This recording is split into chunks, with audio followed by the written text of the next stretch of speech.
Beneath the bustling streets and grand castles of Tudor England, a silent workforce laboured in darkness, battling filth to protect society from drowning in its own waste. Among historical professions, the gong farmer stands out as possibly the most disgusting and horrifying job on record. Today, we're diving into the grueling, nightmarish reality of life as a Tudor-era gong farmer.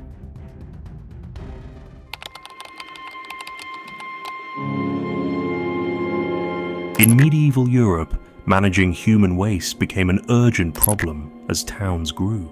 Early on, many simply dumped chamber pots into the street or river, leaving the rain to wash the filth away. The resulting stench and disease, exemplified by recurring plagues, gradually taught authorities that filth bred disease. By Tudor England, 1485 to 1603, efforts were made to curb the mess.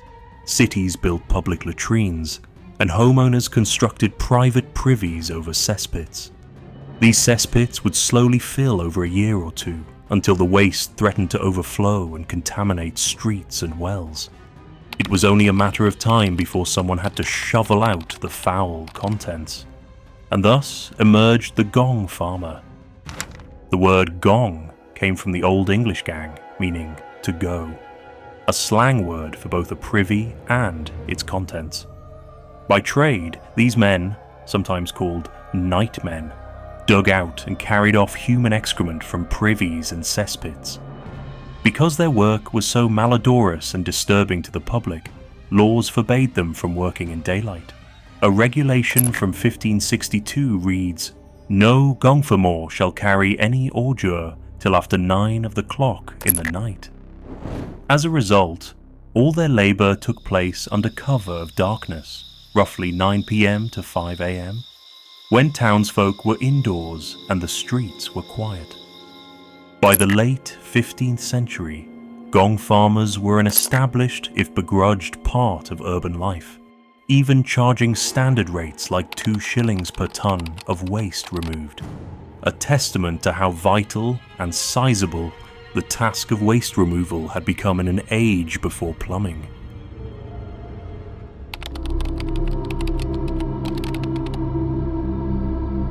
Who would take on such a nauseating job? Gong farmers were often society's most desperate or pragmatic individuals, attracted by surprisingly decent pay. Records from Tudor England indicate they could earn around 6pence a day, equivalent to a week's wages for ordinary labourers, making the job financially tempting despite its repulsiveness. At Hampton Court, Queen Elizabeth I's palace, gong farmers were similarly compensated, reflecting the essential nature of their work. Yet volunteers remained scarce, deterred by the severe social stigma and horrific working conditions. Many gong farmers were born into the role or resorted to it after other doors closed.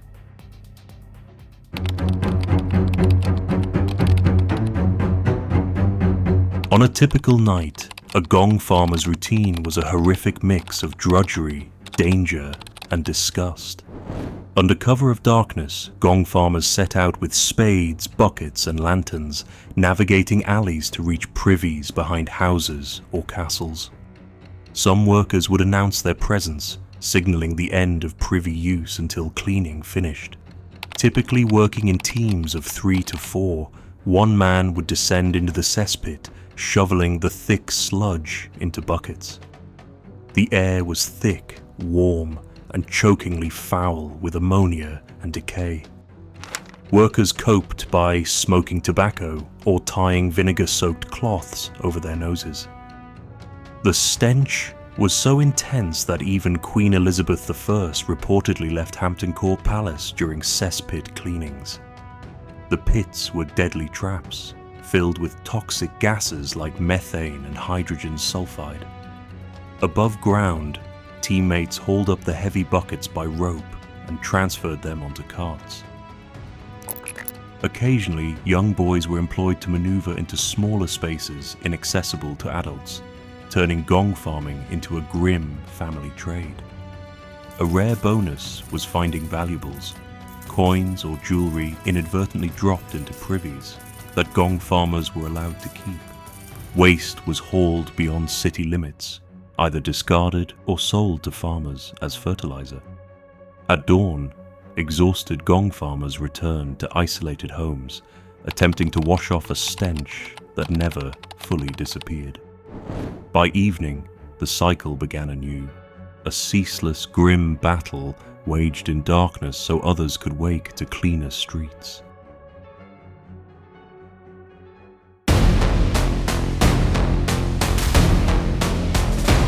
Though gong farmers earned decent wages, their health and nutrition often suffered greatly due to the horrific conditions of their work. With earnings sufficient for quality bread, meat, and ale, money alone couldn't shield them from the constant filth. The overwhelming stench of human waste frequently dampened their appetites and isolated them socially, making it hard to eat comfortably in public. Most were shunned from inns or markets, forced instead to eat alone or among fellow gong farmers. To cope with exhausting nights, gong farmers commonly turned to strong drinks like brandy and ale. One royal account notes a gong farmer employed by Queen Elizabeth was even partially paid in brandy, intended to numb the senses against the job's foulness. Heavy drinking, of course, brought its own health risks, including dehydration and liver damage, while doing nothing to prevent illness. Constant exposure to sewage placed gong farmers at serious risk of disease.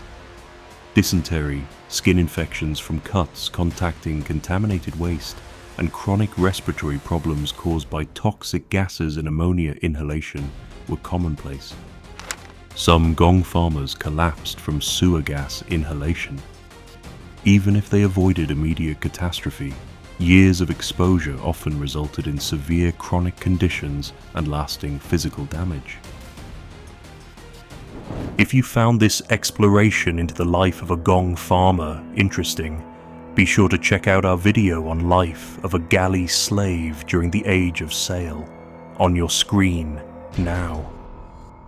But if you've made it this far, thank you for watching, stay curious, and we'll see you on the next one.